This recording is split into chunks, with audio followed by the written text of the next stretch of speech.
The sun is finally shining here in Louisville.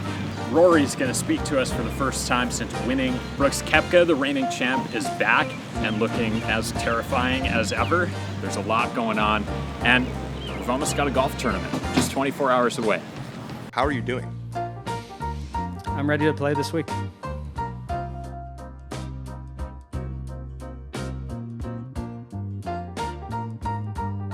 Gentlemen, Cheers. cheers. We've got Sincoro, the second major in a row. And the segment tonight that I have decided we are playing is good vibes, bad vibes. Each of us have come up with a good vibe that we have felt from someone, something at the course, and a bad vibe. Nick, we'll start with you. The bad vibes today were from Jordan Spieth in the press conference. So you guys have gotta stop saying that like it's not the case. Good vibes, Tiger's goatee. It's got the perfect amount of like salt and pepper vibe to it. It's making him feel confident up on the presser stand. He's cracking jokes. He's having a good time, getting some laughs. My bad vibes, we're in Louisville this week. Everybody's talking about bourbon, whiskey. That's bad vibes. Good vibes only. We're tequila company. All right, my good vibe was that Scotty Scheffler is going to allow Ted Scott to ditch out of here on Saturday. That was interesting to hear. To go to his daughter's high school graduation. Teddy's going home Friday night, coming back Saturday afternoon. A backup caddy lined up. One of my buddies is going to carry the bag on Saturday, and then Ted will be back for Sunday's round.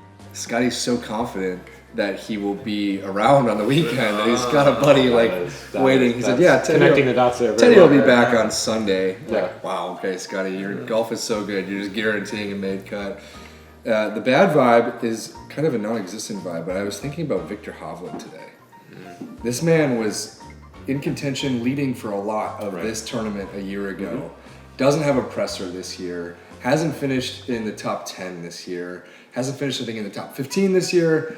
I just need proof of life. I haven't seen him on the golf course yet. I haven't seen him on the range. Where are you? Such a fixture of this tournament last year, too. And then went on a run, had one of the best back nines in tour history, and then poof.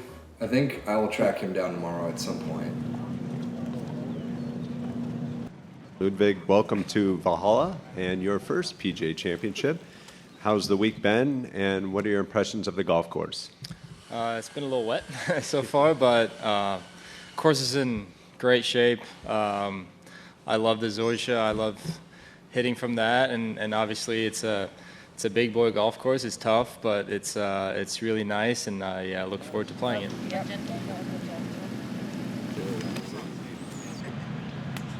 Remember that full swing? When he's like, I need to be more like that guy. Yeah. So I think if he's trying to get there, you just want to take the normal brim of your hat and add about 18% to it. Your shirt, you want to look like you're a FedEx delivery driver.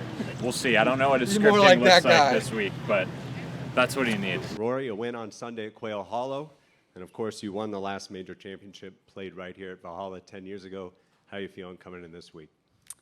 Yeah, I feel good. This hole is actually home of the sleaziest shot of Rory McIlroy's career in the 2014 PGA Sunday. Hits his tee ball into the middle of the fairway and then rushes through the ball, hits it off the heel. This little burner, like slice cutting thing that had no business being on the green, getting close, rolls to 10 feet, makes the eagle putt, punches back at Phil and Ricky, goes on to win that day. Can I ask you about Jimmy's board resignation, what you thought about that and what the implications might be in your mind? Honestly, I think it's a huge loss for the PGA Tour if they're trying to get this deal done with the PIF and trying to unify the game.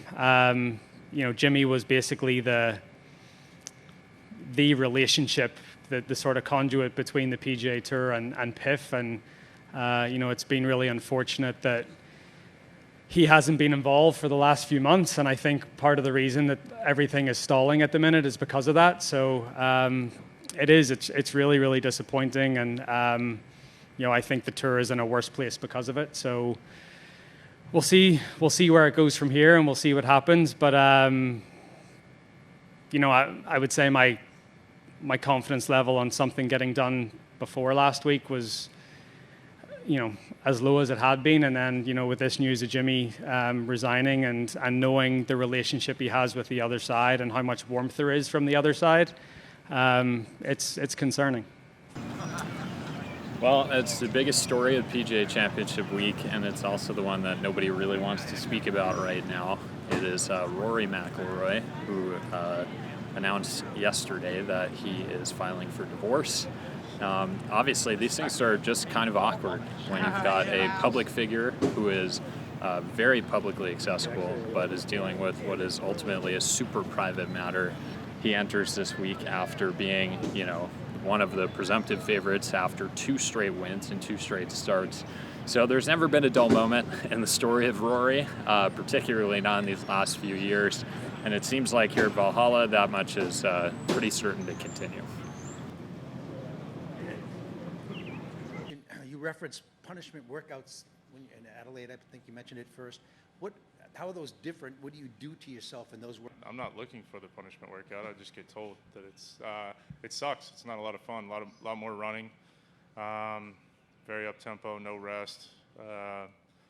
Aura Sapaya, who basically he kind of oversees my program with Hamish and Colby, and they they talk and they figure it out. But I walked in and Aura told me that you finished 45th, you're gonna get penalized. So I think I had like 4 or 5 days in a row of just I turned white, I wanted to throw up in a few of them, but got through it. Now that we've gotten through the practice rounds, it's Wednesday evening, we're on the verge of the tournament beginning. It kind of stands out to me that Brooks Koepka is very quietly, kind of not really being talked about much. This is the guy who won last year. The guy who's got 5 majors, more majors than Rory, more majors than pretty much anyone that matters in the field. Brooks gave a presser today, and I was just struck by what Brooks is being asked about. It's just the golf. You've won this event 3 times. It's the most successful major for you. Can you think of a reason why you've had success in the PGA Championship? No idea, man. I just like majors. Everyone is kind of working their way through something, and very quietly, the defending champion is somehow got the most narrow, most obvious path. I think that's something that we will maybe remember maybe come Saturday night, because if he's doing it again, if he somehow contends this week, it almost makes sense in hindsight. Oh yeah, that's right. He was coming in off of victory and with no bumps in the road. He's the only guy that has that, and I think it makes everybody else jealous.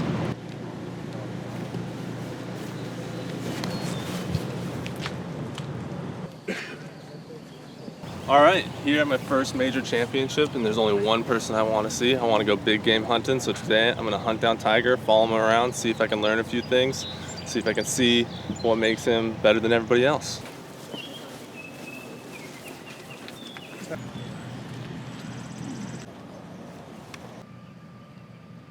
It's not bad. Tiger looks good. Swing looks fluid. Looks like he's moving to his left side well.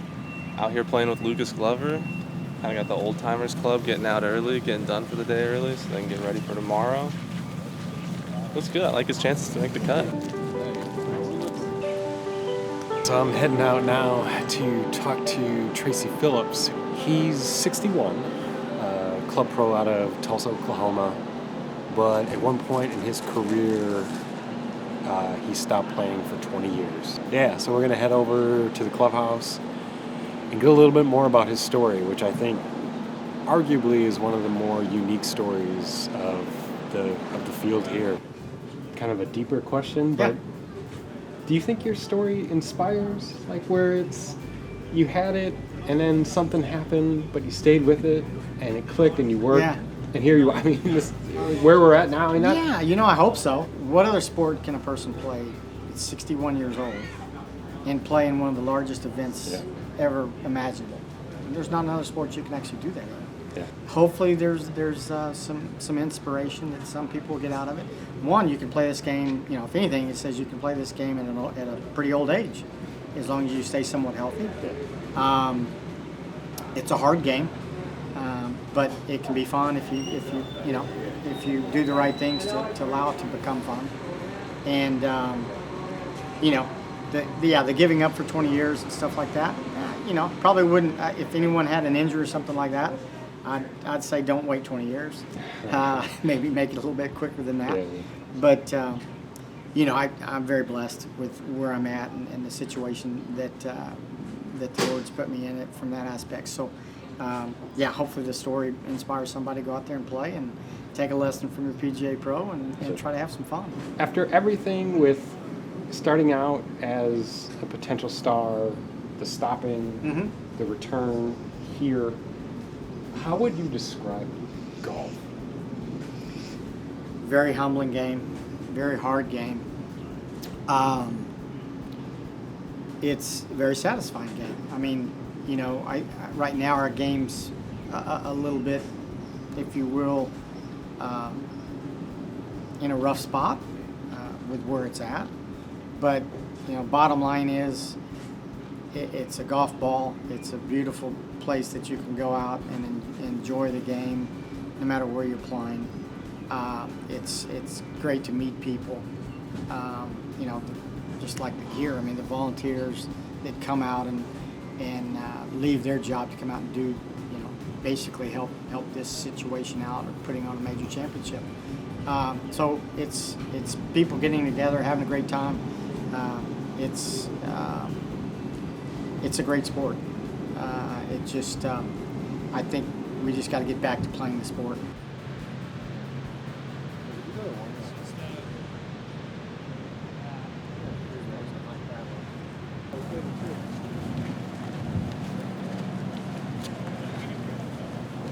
I think that makes it official that essentially the last person here on property grinding is Victor Hovland. You have an empty driving range. It's 5:45 p.m. And all you've got is Victor Hovland, the number 7 player in the world, but the guy almost won this tournament last year, working on driver swings with his caddy Shea Knight on Wednesday night before the PGA Championship. He's teeing off at 8:30 tomorrow. He's going to wake up in 12 hours. That's a sign that someone's searching for it, right? You are out here on Wednesday night, it's not a good sign. But he is. So I am very intrigued to see what he's going to do tomorrow, because this does not add up to a very good performance. Regardless of what he does, 78 or 68, we will be talking about it tomorrow on Seen and Heard. Check it out.